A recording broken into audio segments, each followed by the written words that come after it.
नाही नाही, आता बघ, एकत्र आत्ता नाहीये, एकत्र तर आम्ही बालपणापासून आहोतच. महाराष्ट्र खऱ्या अर्थाने फिरलाय प्रवीण. हो हो, ते तर म्हणजे फार नाही नागपूर नाही, म्हणजे वगैरे त्याला पर्यंत. त्याला इथून नाही, त्याला इथून नमस्कार असा केला पाहिजे. तर कलाकारांनी पहिली गोष्ट मत व्यक्त केलं पाहिजे. जर एखादा प्रवीण तरडे तुमच्या आयुष्यात असेल तर त्याचं काय होऊ शकतं, तर ह्याचं उदाहरण मी आहे. वा. आणि जर एखादा प्रवीण तरडे तुमच्या आयुष्यात नसता तर काय होऊ शकलं असतं, तर ते मी तुला आता सांगू नाही शकत.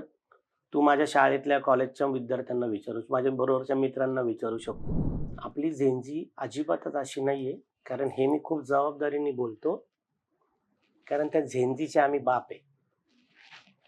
कारण आम्ही झेंजी जन्माला घातले. माझ्या घरात एक झेंजी आहे, लक्षात ठेव. आम्ही वडील आहोत आणि आम्ही संस्कार केलेले कुठलीही मुलं किंवा मुली अशा पद्धतीची भाषा करू शकत नाही. कलाकारांनी कधी राजकीय मत व्यक्त करूच नाही का? परीक्षा रेग्युलर होतं. अरे तू आत्ता कपिल बोलतो, तुला मी माझं उदाहरण सांगतो स्वतःच. हे जे आत्ता आलं ना, की नीट मुळच हा सगळा प्रश्न आला. अरे नाही रे, 1998 1998 ते 2004 लक्षात ठेव. मी स्वतः एमपीएससीचा स्टुडंट आहे. प्रवीण एमपीएससीचा स्टुडंट आहे. आम्ही एमपीएससीचा अभ्यास करत होतो. आम्ही परीक्षा दिल्यात एमपीएससीच्या. म्हणजे मी 1997 ची पहिली परीक्षा दिली प्री. मी फर्स्ट अटेम्प्ट मध्ये क्लिअर केली होती. आता तुला गंमत सांगतो, तेव्हा तर म्हणलं ना, आम्ही ज्या बॅकग्राऊंड मधनं आलोय ना, आमच्याकडे घरच्या प्रॉपर्ट्या ना कशाचं काही 10x10च्या खोलीमधनं आम्ही आलेले सगळे तरी. पण मी एवढंच सांगेन, नेहमी ए ला बी ऑप्शन असतो. तुम्ही तुमचा फोकस जर एकाच ठिकाणी करत आला तर यश नक्की मिळतं, पण जर अपयश मिळालं तर खचून न जाता प्लॅन बी तयार ठेवा.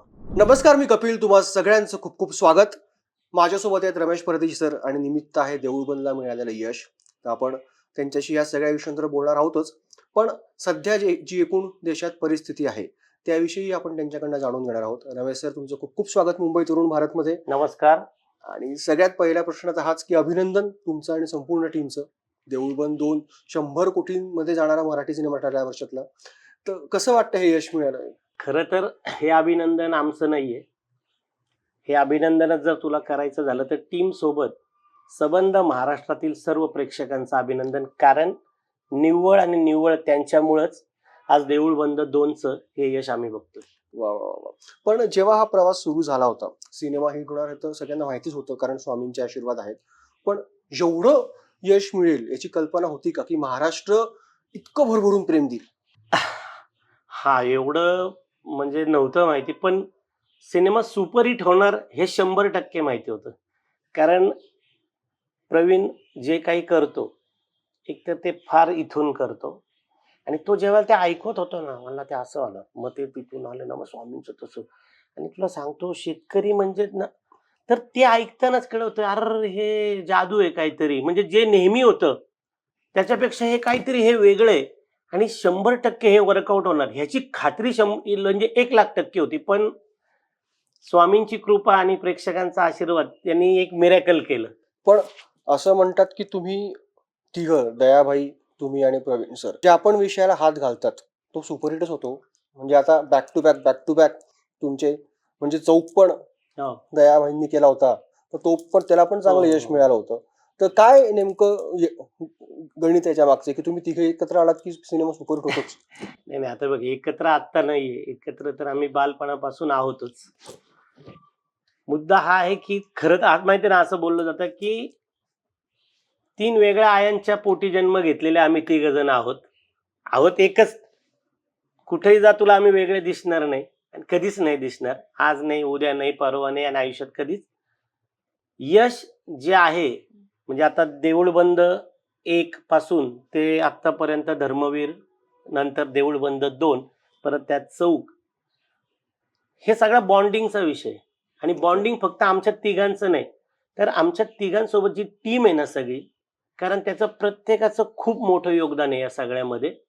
त्या बॉन्डिंगचा आणि त्या सगळ्या रॅपोचा हा परिणाम दिसतो. वा वा वा वा. पण तुम्ही संपूर्ण महाराष्ट्र फिरलात वेगवेगळ्या टप्प्यांमध्ये, तर प्रेक्षकांच्या कशा प्रतिक्रिया तुमच्यापर्यंत येत होत्या? अरे कमाल प्रतिक्रिया होत्या. एकतर तुला माहिती आहे, की खरं तुला सांगू का, महाराष्ट्र फिरला. तू या मला बोलतोय ते ठीक आहे. महाराष्ट्र खऱ्या अर्थाने फिरलाय प्रवीण. हो हो, ते तर म्हणजे फार नाही, नागपूर नाही, म्हणजे वगैरे त्याला पर्यंत त्याला इथून नाही, त्याला इथून नमस्कार असा केला पाहिजे. कारण इतका प्रवास करणं, सोपी आता आपण गोष्ट. शूटिंगच्या निमित्ताने जातो, आपल्याला माहिती असतं या एक डेस्टिनेशनवर जायचंय, तिथं थांबायचंय आणि मग पण भाऊ,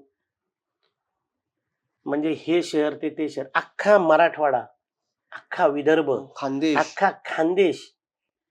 बरं, त्या खानदेशांमधले मुख्य शहरं नव्हे तर तालुका स्तरावरच्या ह्या पण ज्या काही जागा आहेत त्याही पालत्या घातल्या. ते त्याला एक ती काय म्हणतात ना, ती दैवी एनर्जी आहे.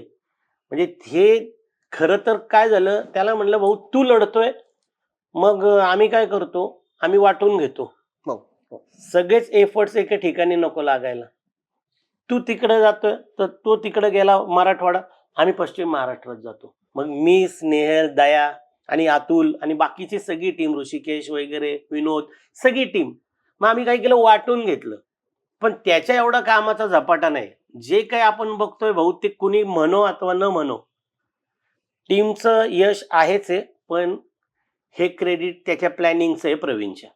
वा वा वा. हे मानलंच पाहिजे. बाकी सगळे होत राहत. नाही, आणि खरं तर जिद्द लागते हो. म्हणजे कुठे नागपूर, कुठे अरे खानदेश, आणि एवढा सगळा प्रवास एकाच ट्रिप मध्ये करणं.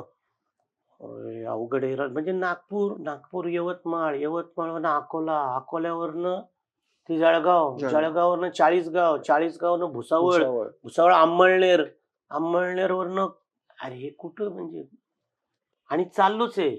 बरं, ते जे काय वाटेमध्ये येईल त्या वाटेमध्ये तिथं जे काय असेल अवेलेबल ते खाणं.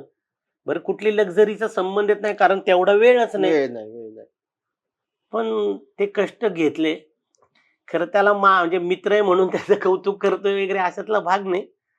पण जे प्लॅनिंग असतं ना शेट, एखाद्या गोष्टीचं असतं. तू म्हणतो की देऊळ बंद 2चं हे कसं? हे त्याला माहिती होतं खरं.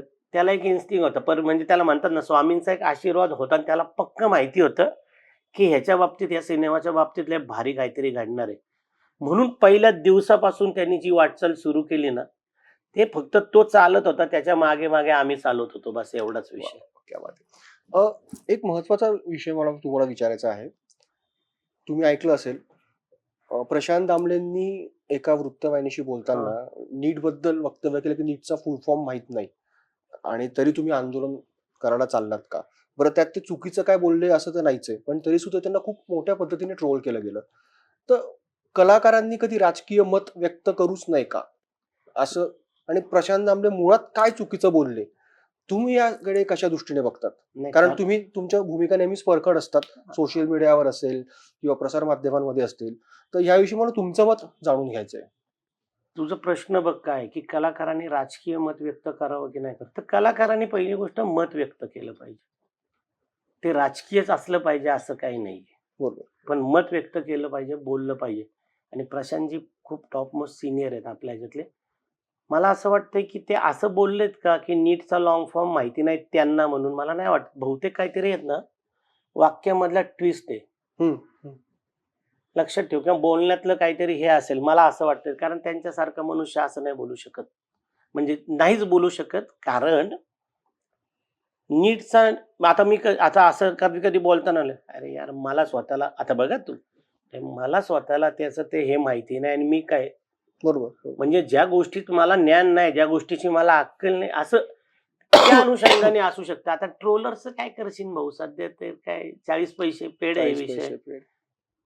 जेवढं प्रेम करतात, तेवढं ट्रोल पण करतात. ते आता जेवढं प्रेम घेतो आपण आनंदाने, तेवढं आता ट्रोलिंग पण आनंदानेच घ्यायचं. तेवढंच आता तेच आपल्या हातात आहे फक्त.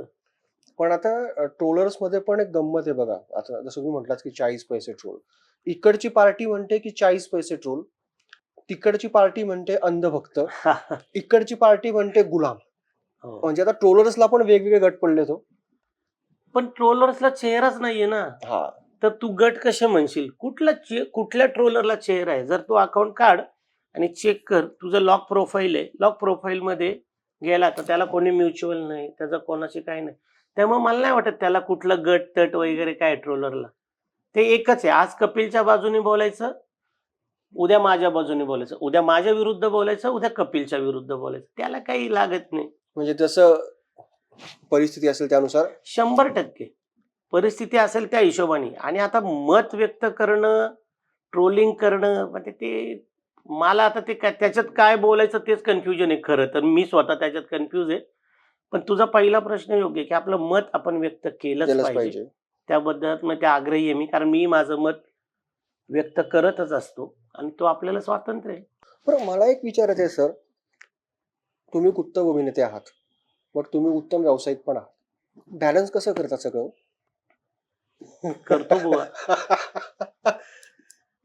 आता अभिनयाचं म्हणशील तर तुला माहिती आहे की जे आपल्या अबकडची सुरुवात झाली आहे तरड्यांकडूनच. कारण आयुष्यातली पहिली एकांकिका त्यांनी जी लिहिली 1996 साली, आणखी एक पुणेकर. हो. हे फार कमी लोकांना हे माहिती की आणखी एक पुणेकर, पहिली एकांकिका त्यांनी लिहिलेली आयुष्यात, ती पुरुषोत्तम करंडक मध्ये त्यांनी मला आला. तोपर्यंत माझा काही संबंध नव्हता सगळ्याशी. मी आपलं ते पुरुषोत्तम आमच्या आधीची जी काही लोक करायचे तिथं जायचं, चेअरिंग बेरिंग करायचं, आणि आपल्या विरुद्ध कुणी चेअरिंग केलं की उलट चेअरिंग आपण करायचं. एवढंच काम असायचं. पण काय माहित नाही, एक दिवस हा त्या टीम मध्ये गेलेला प्रवीण, आणि एक दिवस आला, म्हणलं हे फुलस्केप टाकले 10-12, म्हणलं हे नाटक आहे आपण करायचं. तर आम्हाला कळलं नाही आपण करायचं म्हणलं आपण करायचं यावर्षी पुरुषोत्तम मध्ये. मला म्हणलं हे जे आहे ना ते राजा राजा राजा लिहिले, हा ते तू आहे. म्हणलं हो का, बरं. मग तू बाकीचे, तो आमचा अमोल होता, हे होते ते होते, छोट्या सगळ्या चुऱ्या बिऱ्या सगळे. बरं म्हणलं मग आता एक सुदैवाने असं माझं पाठ होतं लगेच, कारण तू बघू शकतो इकडं तिकडं, त्यामुळे तुला लक्षात येईल. तर आणि मी पाठ केलं संध्याकाळी. मग आम्ही मग ते रोज जमायला लागलो. मग गोलात जमणं, त्याची सगळी नाटकाची जी एकांकिकेची प्रोसेस असते, ते वाचन करणं, गोलावर बसणं, मग ते स्टँडिंग करणं, असं करत करत तो प्रवास आला स्पर्धेच्या प्राथमिक फेरीपर्यंत. प्राथमिक फेरीला ती एकांकिका केली गेली. पहिल्याच वर्षी ती एकांकिका फायनलला गेली, आणि त्या पहिल्याच वर्षीच्या एकांकिकेमध्ये मला अभिनयाचं पारितोषिक, प्रवीणला लेखन आणि दिग्दर्शनाचं पारितोषिक मिळालं. आणि नंतर मग पुढची 3 वर्ष तेच होतं सातत्याने. तो माझी सुरुवात तिथून झालेली आहे. मला म्हणजे त्याला हे कळलं की मी हे करू शकतो खरं तर, नाही तर मला नव्हतं माहिती मी हे करू शकलो वगैरे असं. कारण खूप वेळा आपल्याला अशी बोलायची संधी येत नाही. जर एखादा प्रवीण तरडे तुमच्या आयुष्यात असेल तर त्याचं काय होऊ शकतं, तर ह्याचं उदाहरण मी आहे. वा. आणि जर एखादा प्रवीण तरडे तुमच्या आयुष्यात नसता तर काय होऊ शकलं असतं, तर ते मी तुला आता सांगू नाही शकत. तू माझ्या शाळेतल्या कॉलेजच्या विद्यार्थ्यांना विचारू, माझ्या बरोबरच्या मित्रांना विचारू शकतो. त्याच्यामुळं जर आई वडील आपल्याला जन्म द्यायचं काम करतात, संस्कार द्यायचं काम करतात, पण आयुष्यात उभं करण्याचं आणि खरं खरं ज्याला म्हणतात ना की मार्ग दाखवण्याचं किंवा सोबत घेऊन जायचं जर का काम कोणी करत असेल, तर ते फक्त मित्र करतो. हो. आणि हेच तरडेंनी केलं. वा. नाही तर पिट्या ना एक वेगळंच कॅरेक्टर आहे. अरे त्यालाही त्रास झालाय त्याला माझ्यामुळे कॉलेज बिलेजला. ते सतत लोकांशी नाही का हुज्जत घालणं, भांडणं बिडणं करणं फार असायचं. मी म्हटलं ना की पाणी एका चॅनलमधनं योग्य ठिकाणी गेलं तर ते शेतात जातं, आणि जर का त्याच सराला इकडं तिकडं गेलं तर ते इकडं तिकडं जाऊन पीक नासवू शकतं. तसं त्या चॅनलमधनं न्यायचं काम त्यांनी केलंय. आता जो काही मी उभा आहे ना, जे आता तू माझ्याशी इंटरव्ह्यू घ्यायला आलाय ना, लक्षात ठेव, म्हणजे माझा इंटरव्ह्यू घ्यायला तू आलाय, ह्याचं क्रेडिट त्याचं आहे. तर माझा इंटरव्ह्यू संबंधच नाही, कारण त्या लेवलला आणून ठेवण्याचं काम ते एक मित्रच करू शकतो, आणि त्यांनी ते केले. त्यामुळं अभिनेता म्हणून जसं तू म्हणतो तसं मी जवळजवळ आता 29-30 सिनेमे तसे अभिनेता म्हणून केलेत. एक्झिक्युशन जेवढे सिनेमे प्रवीणने लिहून दिग्दर्शित केले त्याचं सगळं एक्झिक्युशन पण क्रिएटिव्ह प्रोड्युसर म्हणून पण काम बघतो. व्यवसाय जो आहे तो आधीपासूनच आहे, त्यामुळं ती फार गरज होती, कारण ज्या बॅकग्राऊंड मधनं आलोय आम्ही, तर काम करणं त्यावेळेला खूपच गरजेचं होतं. म्हणून सो तो बॅलन्स साधलाय. आता पूर्ण वेळ इकडंच काम करतो, त्यामुळे थोडं व्यवसाय तिकडे चालू आहे त्याच्या बाजूला आता, कारण तिथे एक म्हणतात ना एक सेटल आहे ते. त्यामुळे दोन्हीचा बॅलन्स होतो. पण तुमच्या करिअर मधले 2 सिनेमे असे आहेत की जे टर्निंग पॉइंट ठरले असं वाटतं का? एक म्हणजे मुळशी पॅटर्न हो. आणि दुसरा म्हणजे दृश्यम. कारण दृश्यम मधली भूमिका जरी छोटी असली तरी खूप इम्पॅक्टफुल होती आणि आजही ती लोकांच्या स्मरणात राहते. फक्त एवढंच की त्याच्यातला जो तुमचा लूक होता आणि नंतर मुळशी पॅटर्न याच्यात खूप फरक होता. हो. तर त्याबद्दल असं नाही, दाढी मिशी नव्हती, काही फार फरक नव्हता त्यावेळेला. पण तू टर्निंग पॉइंट जसं म्हणतो ना, तर दोन टर्निंग पॉइंट खऱ्या अर्थाने म्हणशील तर मुळशी पॅटर्नच. ओके. पण पहिला सिनेमा हा तुमचा पहिला असतो ना, रेगे. हां, हां. हा पहिला सिनेमा, त्या सिनेमाने ना मला सिनेमा क्षेत्रातली जी काही आपली सिनियर लोक आहेत किंवा कलाकार मंडळी आहेत, त्याच्यामध्ये ओळखायला लागले. अरे हा कोणता तो रेगे, ते केलं ना, तो हा आहे, तो आहे. आणि मुळशी पॅटर्न हा जो सिनेमा आहे, यांनी आपल्याला घराघरात, गावागावात, तालुक्यात, प्रत्येक चौकाचौकात सगळीकडे नेलं. म्हणजे खऱ्या अर्थानं जर का तिथून आलं तर तो टर्निंग पॉइंट हा मुळशी पॅटर्न आहे. गावागावात. अरे रस्त्यावरती. कारण ते नान्याभाई, दयाभाई, पिट्याभाई ते फॅमिलियर झाले कॅरेक्टर. ते फार म्हणजे कमी तुम्हाला लोकांच्या ते नशिबात हे नावच येतं. पडलंय दयाभाई, पिठ्याभाई म्हणजे बोलताना पण तसंच. हां, आता माझं नाव मूळ पिट्याच आहे. हो का? हां, मग ते सिनेमामध्ये प्रवीणने पिट्याबाई केलं. ओके. Okay, okay, okay. पण त्याचा काही असा विशेष फरक पडला नाही कशात?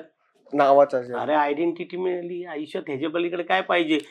या क्षेत्रात आता तुला माहितीये, मी इतकं मोठं बोलणं माझ्या म्हणजे मला न शोभणार आहे, पण या क्षेत्रात काम करण्यासाठी, काम जे करतो गेली 25 वर्ष, 30 वर्ष, प्रत्येक अभिनेत्याचं एक स्वप्न असतं, की मला मी जे काम केलंय त्या कॅरेक्टरने ओळखलं गेलं पाहिजे. आणि आमच्या सुदैवाने आणि म्हणजे अर्थातच प्रवीणमुळं हे आमच्या वाट्याला आलं, की ते कॅरेक्टर ओळखतात. खरं नाव कुणाला, नाव, वडिलांचं नाव, आडनाव कुठं माहिती? अरे तो हार तो पिठेबाई, अरे हा तो दयाबाई, अरे हा तो नान्याबाई. ही ओळख मिळण्यासाठी आपण खरं तर या क्षेत्रात काम करतो आणि ती ओळख त्या मुळशी पॅटर्नने बाकी दिली बुवा. क्या बात है, क्या बात है. पण आता मध्यंतरी आम्ही चर्चा ऐकली आणि अनाउन्समेंट पण ऑफिशियली आपण केली देऊळबंदच्या हा. सक्सेस नंतर की मुळशी पॅटर्न 2 येतोय. तर मुळशी पॅटर्न 2 मध्ये पण आहेत का दयाबाई, पिठ्याबाई? हो, असणार ना. असणार? हा मग. त्यांच्याशिवाय तो पिक्चर पूर्णच नाही, नाही. नाही असं नाही, पण ते त्या सिनेमाचा अविभाज्य घटक आहेत. ते असणार. काय काय नेमकं कुठल्या लाईनवर असणार सिनेमा यावेळेस? नाही, ते तू प्रवीणलाच विचारायला पाहिजे. कारण त्याच्या डोक्यामध्ये काय लाईन आणि लेंथ असते ती फक्त त्यालाच माहिती असते. पण सिनेमा एवढं नक्की सांगतो, जो हा बघून जो समाजामध्ये अवेअरनेस झालाय ना, म्हणजे सिनेमातनं काय घ्यायचं हा जो तो त्याचा भाग असतो. पण मुळशी पॅटर्न मधनं जो मेसेज लाऊड अँड क्लिअर प्रवीणने दिला होता, की शेती इकायची नसते, शेती राखायची असते. आणि हा तुला सांगतो निरोप म्हणजे मेसेज, हा फक्त पुणे शहर, पुणे जिल्हा इथपर्यंत मर्यादित न राहता महाराष्ट्रात नव्हे, महाराष्ट्राच्या बाहेर देखील इतका रुजला, की मला नाही पण प्रवीणला इतक्या लोकांचे फोन आलेत नंतर, भाऊ तुमचा सिनेमा बघितला, आमच्या वडिलांनी जमिनीचा व्यवहार केला होता, तुमचा पिक्चर बघितल्यावर कॅन्सल करायला लावला. बास म्हटलं. अजून काय पाहिजे? आपल्याला जे लोकांपर्यंत खरं खरं पोहोचवायचं होतं ते हे होतं, की तुमची शेती, तुमची जमीन ही तुमची संपत्ती आहे. कारण तुमच्या वाडवडिलांनी ती जपली, ती तुम्ही जपा. आणि भाऊ आम्ही नाही गेला बाजार तरी 5-50 जणांचे असे फोन आले. हे यश आहे त्या सिनेमाचं. आणि खूप क्वचित असं असतं की एखादा सिनेमा आपण सामाजिक बांधिलकी म्हणून करतो आणि त्याचा इतका मोठा प्रभाव प्रेक्षकांवर पडणं ही खूप मोठी गोष्ट असते ना. म्हणजे एक व्यावसायिक यश म्हणून आपण बाजूला जरी ठेवलं तरी अशा 2-3 जरी घटना घडल्या तरी हे खूप मोठं यश आहे त्या सिनेमासाठी. तू बघ ना प्रवीणच्या बाबतीत तोच आहे. प्रवीण जो करणारा सिनेमा आहे, तो सोशल ऍस्पेक्ट असल्याशिवाय करतच नाही. हो हो हो. फक्त कमर्शियल त्याच्यातलं बघून तो सिनेमा नाही करत. बरोबर. तो त्या सामाजिक प्रश्नाला ते कमर्शियल स्वरूप देतो. आणि मी त्याचं उदाहरण तुझ्या समोर आहे. आज मुळशी पॅटर्न सारखा सिनेमा आहे, की ज्यांनी लाखो एकर जमिनी वाचल्या नंतरच्या, आणि तोच देऊळबंद 2 आज ताग्यात काय झालं रे, आज ताग्यात बघ, शेतकरी आत्महत्या करतात, शेतकऱ्यांच्या आत्महत्या ह्याच्यासाठी होतात, शेतकऱ्यांनी त्याच्यासाठी आत्महत्या केली, हे सगळीकडं सिनेमांच्या माध्यमातून त्यांनी दाखवलं गेलं. एक तरी सिनेमा असा आला का की ज्या सिनेमानी ह्या आत्महत्या शेतकऱ्यांच्या जे त्या विषयावरती सोल्युशन दिलंय का? एकमेव देऊळ बंद देऊळ 2 बंद. हा सिनेमा असा आहे की त्यांनी फक्त आत्महत्या का करू नये, तुम्हाला किती ऑप्शन आहेत हे दाखवलं. बरं, आता तुम्ही तुमच्या परखड भूमिकांसाठी नेहमी ओळखले जातात, म्हणून एक वेगळा प्रश्न विचारतो. आताची जी नवीन पिढी किंवा जेनझी आहे, ज्या प्रकारे घडणाऱ्या घटनांवरती तात्काळ सोशल मीडियावरती रिॲक्ट होतात किंवा प्रतिसाद देतात, त्याच्यावर आवाज उठवण्याचा प्रयत्न करतात. तर नुकतंच एक मोठं आंदोलनही दिल्लीत झालं. तर संपूर्ण देश विदेश सगळ्यांनी त्याची दखल घेतली. पण सगळ्यात महत्त्वाचं हे की एक सगळं घडत असताना एक जबाबदार नागरिक म्हणून, एक अभिनेता म्हणून, एक आशय निर्माता म्हणून तुम्ही या सगळ्या गोष्टींकडे कसं बघतात? या जेनझीकडे कसं बघतात?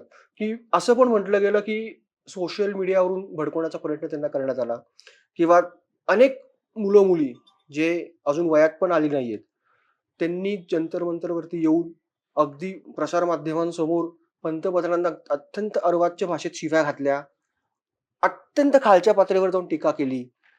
तर आपली जेनझी अशी आहे का? नाहीये. आपली झेंजी अजिबातच अशी नाहीये. कारण हे मी खूप जबाबदारीने बोलतो. कारण त्या झेंजीचे आम्ही बाप आहे. कारण आम्ही झेंजी जन्माला घातले. माझ्या घरात एक झेंजी आहे. लक्षात ठेव. आम्ही वडील आहोत. आणि आम्ही संस्कार केलेले कुठलीही मुलं किंवा मुली अशा पद्धतीची भाषा करू शकत नाही. ही आणि जर असे कोणी करत असतील तर ती मान्य नाही.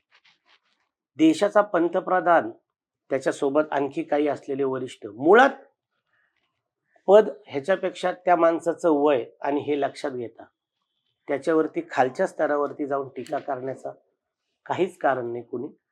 आणि केले असेल तर ते दुर्दैवी आहे. त्यामुळे ते झेंझींना आहे ना, मला वाटतं ते झेंझींनी काय केलं, ते नीट परीक्षा परीक्षा रेग्युलर होतं. अरे तू आत्ता कपिल बोलतो, तुला मी माझं उदाहरण सांगतो स्वतःच. हे जे आत्ता आलं ना की नीट मुळेच हा सगळा प्रश्न आला. अरे नाही रे, 1998 1998 ते 2004 लक्षात ठेव. मी स्वतः एमपीएससीचा स्टुडंट आहे. प्रवीण एमपीएससीचा स्टुडंट आहे. आम्ही एमपीएससीचा अभ्यास करत होतो. आम्ही परीक्षा दिल्यात एमपीएससीच्या. म्हणजे मी 1997 ची पहिली परीक्षा दिली प्री. मी फर्स्ट अटेम्प्ट मध्ये क्लिअर केली होती. आता तुला गंमत सांगतो, तेव्हा तर म्हणलं ना, आम्ही ज्या बॅकग्राऊंड मधनं आलोय ना, आमच्याकडे घरच्या प्रॉपर्ट्या ना कशाचं काही 10x10च्या खोलीमधनं आम्ही आलेले सगळे रे. हो. म्हणजे हा ना, अगदी पार सार्वजनिक शौचालयात जाण्यापासूनचा आमचा प्रवास आहे. तुला सांगतो, तेव्हा आमची गरज काय होती? एक तर उत्तम शिकणं. आमच्या हातात तेच होतं. सोबत ती कला जोपासत होतो, खेळ जोपासत होतो आणि त्याच्या सोबतीने काहीतरी अशी नोकरी किंवा असं काहीतरी मिळवणं की जेणेकरून आपण या स्तरावरनं ह्याच्यातनं बाहेर येऊ. हे एकमेव त्या काळात आमच्या डोक्यामध्ये मोठं होता. म्हणून आम्ही एमपीएससीची तयारी करत होतो. विचार कर, 188चं मेरिट होतं त्यावेळेला, मला 179 मार्क होते. आता ते कॅटेगरी वाईज फरक त्याच्यामध्ये असतो थोडा, वेगळं सोड. झालं असं, त्या ह्याचा परीक्षेचा पेपर फुटला म्हणून ती परीक्षाच कॅन्सल केली. मी तुला 98चं सांगतोय, ऐका. नंतर 99 2000 परीक्षाच नाही झाली. मग 2000ला परत प्री झाली. त्या प्री मध्ये जवळजवळ काहीतरी 22 का काहीतरी म्हणजे आकड्यांमध्ये चूक असेल, काहीतरी प्रश्न चुकले होते. म्हणून ती परीक्षा झाल्यानंतर जेवढे प्रीला होते ते सगळे मेन्सला टाकले. मग ती मेन्स झाली. मग ती मेन्स 99ला झाल्यानंतर 2000 2001 मेन्सचा रिझल्टच नाही लावला. मग 2003 4 पर्यंत एमपीएससी मध्ये, तुला माहिती असेल की नाही मला माहित नाही, परंतु ते जे कर्णिक प्रकरण होतं की ज्याच्यामध्ये एमपीएससीचे पेपर फुटत होते, अरे तेव्हा तर ते, आता काय आहे याच्यावरती कधीच कोणी बोललं नाहीये. सरकारी यंत्रणा, मला वाटत नाही, म्हणजे सरकारी यंत्रणा म्हणजे नेते लोक म्हणतो मी, हे करतं कोण रे? ज्यांना पैशाचा हव्यास आहे ना ते लोक हे करतात. हे नीटच्या बाबतीत पण हेच झालंय माहितीये ना. हो. आणि मी परत सांगतो तुला, त्यावेळेला पेपर कोणाकडनं फुटले गेले होते माहितीये का? हे जे क्लासेस चालायचे ना त्या काळामध्ये, हो. नवीन नवीन त्यावेळेला फॅड आलं होतं हे. जे आता म्हणजे कोचिंग बापरे, क्लासेस आता तर जाळं खूप विस्तारलं त्यांचं. ऐक ना, आता हे ऑन कॅमेरा बोलतोय म्हणून सांगतो. इतकी भयंकर परिस्थिती होती. ज्याच्याकडे लाख रुपये ना, त्यांनी जाऊन तिथं पेपर लिहायचा आणि सबमिट करायचा, अशी भयंकर अरे परिस्थिती बापरे, अरे असायची. बापरे. आणि आपण आत्ताच्या परिस्थितीविषयी बोलतो. त्या काळात पण मग मला माझ्यासारखा जो 98, 99, 2000 पर्यंत सातत्याने ही परीक्षा देण्याचा अभ्यास करतो. मी म्हणलं यायला हे ठीक आहे राव. मी निराश नाही झालो. आता जे आपण आत्महत्या वगैरे केली गेली नीटच्या माध्यमातून, बरोबर, हे बरोबर. किती भयंकर आहे राव. ती पोरं जीवनीशी गेली. पण आम्ही त्याच वयात होतो ना. मग आम्ही आमचा ट्रॅक चेंज केला. आईला म्हणलं खाकी कपडे नाही, तर काळा कोट तरी घालू. म्हणून LLB ला ऍडमिशन घेतलं. प्रवीणनी आणि मी दोघांनी पण. आणि मग वकील झालो. ILS विधी महाविद्यालयासारख्या महाविद्यालयातनं लक्षात ठेव वकील झालो. पण मग आम्ही धरून बसलो का ते? माझं म्हणणं आहे की हे ट्युशन ते परवा साहेब पण बोलले, लय जण बोलतात की हे करतंय कोण? हा पेपर तुम्ही विकताय, लोकांचं म्हणजे विद्यार्थ्यांचं भवितव्य विकतात. हे तेव्हापासून चालत आले. हो. अरे आता नाहीये. मी मुद्दाम थोडा मागे जाऊन तुला बोललो. नीटच्या बाबतीत तर विचार करणं, डॉक्टर की ना नीट म्हणजे MBBS वगैरे ना, म्हणजे मग तर भयंकर आहे. म्हणजे ते तर जीवाशी खेळ आहे. म्हणजे उद्या नीटचं मी लिहिलेलं आणि मला 60% आणि मी डॉक्टर होऊन गेलो, तर माझा इलाज करताना काय होईल? हा पण विचार करणं गरजेचं नाही. ज्याने कुणी हे कृत्य केलंय ना, म्हणजे त्याला एकतर अजिबात क्षमा नाही केली. म्हणजे जे कोणी त्याच्यात अटक आहेत ना, ह्यांना कठोरात कठोर शिक्षा झाली पाहिजे. कठोरात कठोर. आणि शिक्षण व्यवस्थेवरती उगाचच त्याच्यामुळे ताशेरे ओढायला लागले, हे झालं. अरे खरं तर ना, शिक्षण व्यवस्था आपली बरबाद ब्रिटिशांनीच केली हो, आहे रे हो, आधीपासून. हो, हो. पण मग याच्यात पण शिक्षण व्यवस्थेत बदल करावा अशी मागणी न होता थेट पंतप्रधान असतील किंवा शिक्षण मंत्री असतील त्यांच्या राजीनाम्याची मागणी केली. त्यांचा शिक्षण मंत्र्याचा राजीनामा पण घेतला. तर हे जाणून बुजून विद्यार्थ्यांनी मागणी केली असती तर मान्य होतं. हो, हो, म्हणजे विद्यार्थ्यांना तो अधिकार आहे. हो. विद्यार्थ्यांनी मागणी केली असती तर ते 100% जायज आहे. परंतु राजकीय दृष्ट्या कोणीतरी राजकीय बाकीच्या यांनी केली, ते नाही योग्य. ते बरोबर नाही. नाही, विद्यार्थ्यांचं आंदोलन हे विद्यार्थ्यांचंच राहिलं पाहिजे. विद्यार्थ्यांनीच ते केलं पाहिजे. त्याच्यामध्ये बाकी नको कोणी. सध्या स्पर्धेच्या युगात आपली तरुणाई जेनझी जी आहे ती खूप अस्वस्थ आहे. ते दिसतंय दिल्लीत जे घडलं त्यामुळे. स्पर्धा खूप आहे. तर ह्या सगळ्या जेनझीला तुम्ही काय संदेश द्याल? मी खरंच संदेश देणं इतकं त्यांना मोठं नाहीये. पण मी एवढंच सांगेन, नेहमी A ला B ऑप्शन असतो. तुम्ही तुमचा फोकस जर एकाच ठिकाणी करत आलात, तर यश नक्की मिळतं. पण जर अपयश मिळालं, तर खचून न जाता प्लॅन B तयार ठेवा. आणि त्याच्याने जा. म्हणजे ते नैराश्य येण्याचा प्रश्न येत नाही. आणि अस्वस्थ होण्याचा त्याहून प्रश्न येत नाही. अस्वस्थ वगैरे का झाले रे हे सगळं? आपण जे झेंझे अस्वस्थ वगैरे का म्हणतोय, हे सगळं कुठून आलं तुला वाटतं? कुठून आलंय सगळं? त्याचं कारण आहे की आता आपल्याकडे कम्युनिकेशन नाही राहिलं. हां. सगळ्यात मोठा जर का कुठला ड्रॉबॅक असेल, तर तो आपल्या मुलांबरोबर कम्युनिकेशन नाही झाले. किती आई वडील मुलांना घेऊन बसतात. बस रे जरा, जरा टीव्ही बघू, आज जरा सिनेमा. संवादाचा अभाव होत चाललाय. संवादाचा अभाव. अस्वस्थ नाहीये झेंझी, कारण त्यांचं म्हणणं काय झालं, अरे आमचं ऐकणार कोण आहे? हं. हे बघा, आई वडिलांची मजबुरी आई वडिलांच्या जागी असते. कारण शेवटी त्यांना काम करायचंय. म्हणजे तुम्हाला सांभाळायचंय, त्यांच्या आई वडिलांना त्यांच्या जबाबदाऱ्या सांभाळायच्या. फक्त आणि फक्त संवादाचा अभाव, याच्यामुळे हे घडतं. ही जी अस्वस्थता आहे ना तुला जी वाटते, ती ते देशात काय चाललंय ते ह्यानी नाहीये. हे खाली काय चाललंय, माझं कोणी ऐकत नाहीये. हं, हं. कधी रे कोणी केलं? म्हणजे कोणी करतं का? बघा ह्याच्यातनं. आता मी पोरीला, इकडे बाळा, कुठं होते? काय चाललंय? बरं बरं बरं. ते जा, कॉलेज बिलेज आहे ना, बाकी काय अडचण नाही ना तुला वाटत? नाही काय लागलं सांगा, अडचण वाटली तर. ऐक ना, हे प्रश्नच विचारणं बंद झाले. हं, हं. आणि त्यांना ते अपेक्षित आहे. अरे आमच्याशी बोला, म्हणून हे बघ असं झालंय. बोल ना तू तिकडनं. हा, हा ठीक आहे ठीक आहे. हे हे हे झाली गडबड आपल्यातल्या. लक्षात ठेव, एक तर एकत्रित कुटुंब पद्धती होती तेव्हा ह्या अडचणी होत्या का रे? ही अस्वस्थता होती का? नव्हती. आपण विभक्त विभक्त होत गेलो. आपल्या घरांमध्येच आपण पार्टिशन पार्टिशन करत गेलोय. त्याचा परिणाम आहे. झेंझीला दोष देण्यात काय अर्थ आहे? याला आणि कुठे ना कुठे सोशल मीडियाचा अतिवापर पण पण तू त्याला कारणीभूत आहे ना. नाही टाळू शकत आता. हा, आता तर आउट ऑफ पण गेलेला आहे. कुठली तरी गोष्ट सुरू झाली आहे ना, ती संपणार नक्की असते हा कधीतरी. याच्या आधी सोशल मीडिया होतं का? हं. म्हणजे नव्हतं ना. तेव्हा काही अडत नव्हतं. आता आमची जनरेशन ही मला असं वाटतं बहुतेक शेवटची आहे. अशा अर्थाने, कशाच्या अर्थाने? की जी आम्ही काही नसताना पण होतो आणि असताना पण आहोत. थोडक्यात उदाहरण सांगतो. फोन हं. नव्हते, लँडलाईन होते. एखादंच लँडलाईन हो. सगळ्यांमध्ये. हो. तेव्हाही आम्ही होतो. टीव्ही नव्हतं. नसताना बघितलंय, टीव्ही आल्यानंतर मग ब्लॅक अँड व्हाईट, मग कलर टीव्ही पण आम्ही बघितले. कम्प्युटर नव्हते, तेव्हाही आम्ही होतो. कम्प्युटर आले, आम्ही आहे. ही शेवटची जनरेशन आहे ज्यांनी काही नसताना बघितलं. त्यामुळे जी गोष्ट सुरू होते ती कुठेतरी संपते नक्की. सोशल मीडिया आज चाललंय, व्यक्त होण्याचं माध्यम आहे, परंतु त्यालाही मर्यादा आहेच की. हो हो. कुठे किती वापर करावा आणि कुठे नाही, थांबावे कळलं थांबणार पाहिजे ते ना आपल्याला. कधीतरी. बरं, सगळ्यात महत्वाचं, तुम्ही अनेक संघटनांशी जोडलेले आहात. म्हणजे तुम्ही फिल्मच्या बॅक स्टेज कलाकार हो. असतील किंवा काही कलाकार असतील, यांच्यासाठी पण तुम्ही नेहमी आवाज उठवतात.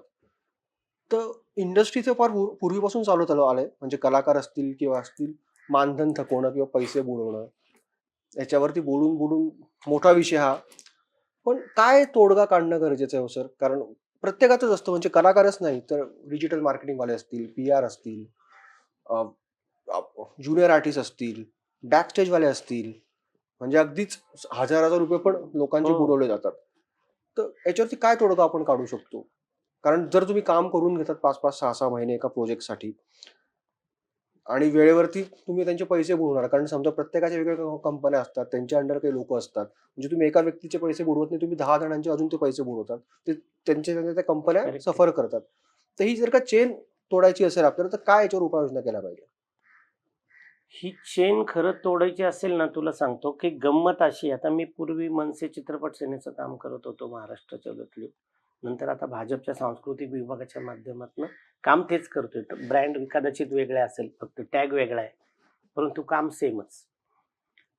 माझ्याकडे सकाळपासून फोन सुरू होतात. जसं तू आत्ता बोलला ना, हजार हजार रुपये, खरंच हजार रुपये. पण पण ना, प्रत्येक जण बुडवायच्या मानसिकतेत नसतो अरे. काहींचा जेन्युइन प्रॉब्लेम पण असतो, काहींचा. हो. आणि काहींना ती आता सवय लागून सवय राहिली, लागली. कारण त्यांना आपली गरज कळली. त्यांना माहितीये, जर मी आता ह्याला म्हणलं तू नको आता काम, तुला आता ए ला बी पर्याय, जसं मगाशी बोललो ना, तसं तुला सबस्टिट्यूट आहे, तुला नाही जमत आहे का, तुला होत नाही का त्यांनी, ठीक आहे तू नको.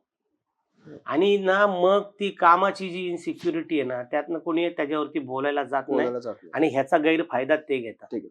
आता तू विचार कर, नवीन नवीन काम करणारा, त्याला एखाद दुसरी सिरियल मिळाली नाही का, 2-3 सिनेमे मिळाले, तर तो काय करतो, घरबीर घेतलेलं असतं, गाडी असते, हप्ता असतो.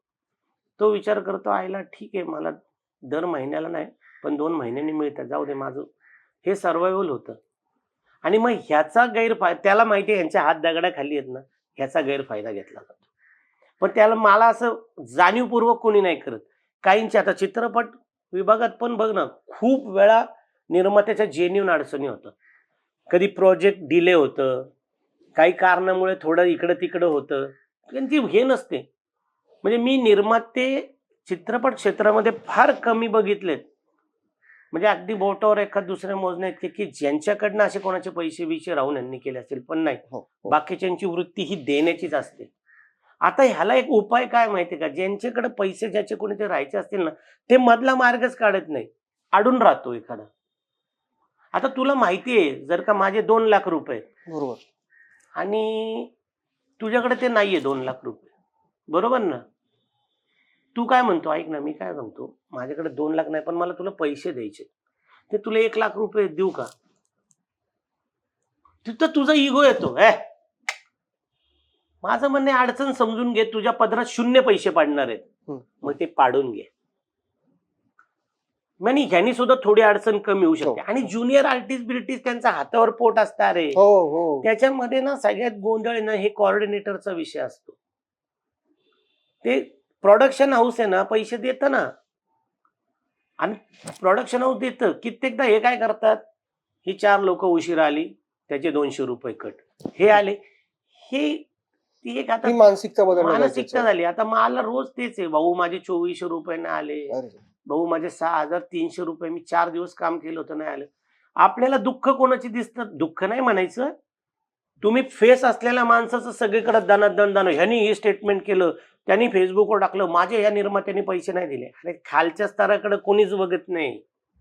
कारण जर तुला पैसे नाही ना आले तर तू महिनाभर सर्व्हाइव्ह करू शकतो, पण या खालच्या माणसाचे नाही आले ना, तर तो एक दिवस पण नाही सर्व्हाइव्ह करू शकतो. आणि मी त्याच लोकांसाठी काम करतो, ज्या लोकांकडे कुणीच लक्ष देत नाही.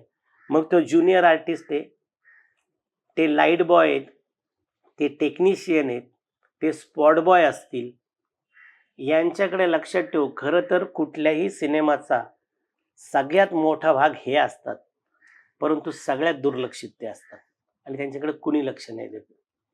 आणि यांच्याच बिचाऱ्यांच्या अडचणी येतो रोज, त्या आपण सोडवण्याचा प्रयत्न करतो. मोठ्यांना काय, अहो माझे 5 लाख राहिलेत, मग 5 लाख राहिलेल्याला मग ते 5 लाख राहीपर्यंत कसा थांबला?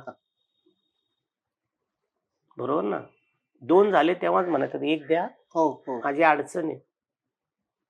पण हेच मुलं म्हणलं तसं, की आपल्या हात दगडाखाली असतात का, त्याचा काही जण जाणीवपूर्वक हे पण करून घेतात, गैरफायदाही घेतात.